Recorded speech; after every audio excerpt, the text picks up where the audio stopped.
Hi hello, நான் உங்கள் சாய். இன்றைக்கி யாரை பற்றி தெரியுமா பேச போகிறேன்? ஒரு ஐஏஎஸ் அதிகாரியை பற்றி. அந்த ஐஏஎஸ் அதிகாரி யார் அப்படின்னு ஒரு சின்ன க்ளூ கொடுக்குறேன், கண்டுபிடிங்க. If you have power use it for the poor அப்படின்னு எழுதி வச்சுருந்தாராம் அவரோட அறையில்.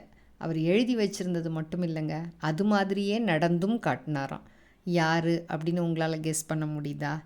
திரு சகாயம் ஐஏஎஸ் அவர்கள் தாங்க. அவர் 22 மார்ச் 1962 புதுக்கோட்டையில் பிறந்தவங்க. நம்ம தமிழ்நாட்டை சேர்ந்தவர் அப்படிங்கும்போதே நமக்கு ஒரு பெருமிதமாக இருக்குது இல்லையா? அவர் விவசாய குடும்பத்தை சேர்ந்தவர். லயலா காலேஜில் படித்தார், சென்னை பல்கலைக்கழகத்தில் படித்தார், அப்புறம் அம்பேத்கர் சட்டக்கல்லூரியில் படித்து முடித்தாருங்க. அவரோட இருக்கையின் பின்புறம் லஞ்சம் தவிர்த்து நெஞ்சம் நிமிர்த்து அப்படின்னு எழுதி வச்சுருந்தாராம். எழுதி வச்சுருந்தது மட்டும் இல்லைங்க, லஞ்சமே வாங்காத ஒரு அரசு அதிகாரி அவர் தாங்க. அதனாலே தமிழ்நாடு பூரா மட்டும் இல்லைங்க, இந்தியா அளவில் பேசப்பட்டவர் அவர். அவர் மதுரை மாவட்டத்தில் தேர்தல் நடவடிக்கைகளாலையும் நேர்மையான அணுகுமுறையாலும் எல்லார் வாயிலையும் நின்னவருங்க அவர். எல்லாரும் அவரை பற்றி தான் அப்போ பேசினாங்க. ஏன்னா ஒரு நேர்மையான அதிகாரி அப்படிங்கும்போது எல்லாரும் பேசத்தானே செய்வாங்க. அதுக்கப்புறம் காஞ்சிபுரத்தில் டிஆர்ஓவா இருந்தபோது பெப்சியில் அழுக்கு படலம் இருந்துச்சு அப்படின்னு சொல்லி கம்ப்ளைண்ட்ஸ் வந்துச்சு.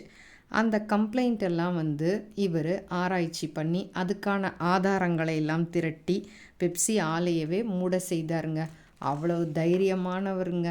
அதுக்கப்புறம் நாமக்கல் மாவட்ட ஆட்சியாளராக இருந்தபோது தான் இன்னொரு அதிரடியாக ஒன்று பண்ணார். என்ன அப்படின்னா, தன்னோட சொத்துக்களின் விவரத்தை இணையதளத்தில் வெளியிட்டாருங்க.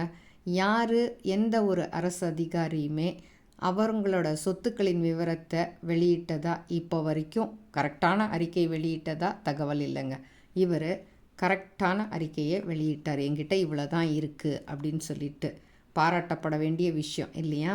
அதுக்கப்புறம் மதுரையில் இருந்தபோது தொடுவானம் அப்படின்ற வெப்சைட்டை ஆரம்பித்து மக்களெல்லாம் நேரடியாகவே கலெக்டருக்கு புகார் பண்ணலாம் அப்படின்ற மாதிரி ஒரு சலுகையை பண்ணி கொடுத்தாருங்க. அதுக்கப்புறம் கோஆப்டெக்ஸில் பொது விநியோகத்துக்காக வழங்கப்பட்ட வேட்டி சேலைகளை அந்த மேலே முத்திரையெல்லாம் அழித்து மறுபடி கோஆப்டெக்ஸுக்கே விற்க முயன்ற ஜவுளி உற்பத்தி ஊழலை கண்டுபிடிச்சி அதுக்கு நடவடிக்கை எடுத்தாருங்க. இந்த மாதிரி அடிக்கடி அதிரடியாக நடவடிக்கை எடுத்தாருங்க. நம்ம ரஜினி படத்தில் வரும்ல, திடீர்னு அந்த மாதிரிலாம் சூப்பராக எல்லாம் எடுத்தாருங்க.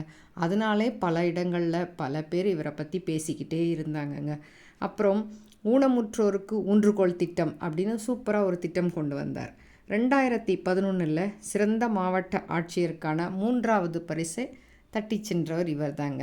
அதுக்கப்புறம் 2018 இந்தியாவின் சிறந்த ஆட்சி பணியாளர் அப்படின்ற விருதையும் வாங்கிட்டவர் இவர் தான். சரியா? அடிக்கடி இவர் அவரோட பப்ளிக் மீட்டிங்கில் இவரை பற்றி எப்படி பேசுவார் அப்படின்னா, என்னை ஏன் அடிக்கடி இடம் மாற்றாங்கன்னே எனக்கு தெரியலை அப்படின்னு சொல்லுவாராங்க. நிஜமாக நமக்கும் தெரியாதா? தெரியும் தானே. நேர்மையாக இருந்தால் இடமாற்றம் நடக்க தானேங்க செய்யும். ஆனால் அவரை அதை எப்படி சொல்கிறாரு அப்படின்னா, எத்தனை இடத்துக்கு வேணாலும் என்னை மாற்றுங்கப்பா, ஆனால் என்னோடய உள்ளத்தில் உள்ள நேர்மையை ஒரு இடத்துக்கும் மாற்ற முடியாது, என்னோடய உள்ளத்தில் தான் அந்த நேர்மை இருக்கும் அப்படின்னு சொல்கிறார். இப்படி அவர் சொல்கிறத பார்த்தா நமக்கு நம்ம பெருந்தலைவர் காமராஜரை ஞாபகம் வருது இல்லையா? அவ்வளவு நேர்மையானவராங்க. இந்த மாதிரி ஒரு ஐஏஎஸ் அதிகாரி நம்ம தமிழ்நாட்டில் இருந்திருக்கிறாரு, ஒர்க் பண்ணியிருக்கிறாரு அப்படின்னா நமக்கெல்லாம் ஒரு பெரிய பெருமை இல்லையா? இவரை பற்றி எனக்கு தெரிஞ்ச சில விஷயங்களை உங்களோட ஷேர் பண்ணிக்கிட்டேன். உங்களுக்கு பிடிச்சிருந்தா நீங்கள் எல்லாருக்கும் ஷேர் பண்ணுங்கள். என்னோட வீடியோவுக்கு ஒரு லைக் கொடுங்க. எனக்கு சப்ஸ்கிரைப் பண்ணுங்கள். அன்புடன் சாய்.